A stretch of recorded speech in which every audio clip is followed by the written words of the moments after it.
اهلا بيكم وكل سنه وانتم طيبين بمناسبه الشهر الكريم. طبعا خلال الشهر ده احنا هنديكوا شويه فيديوهات هي مالهاش علاقه برمضان قوي يعني، بس احنا خليناها في رمضان.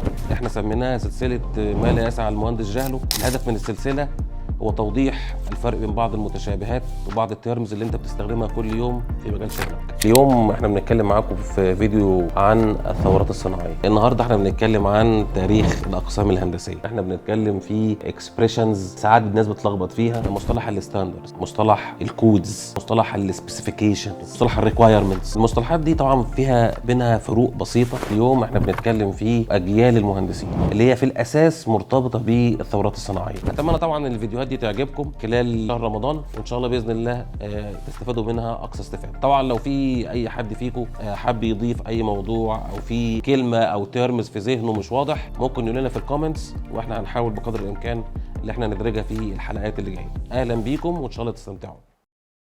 يا حبيبي ادي دبانه بس ظريفه. ماشي، عاوزينها محاضره.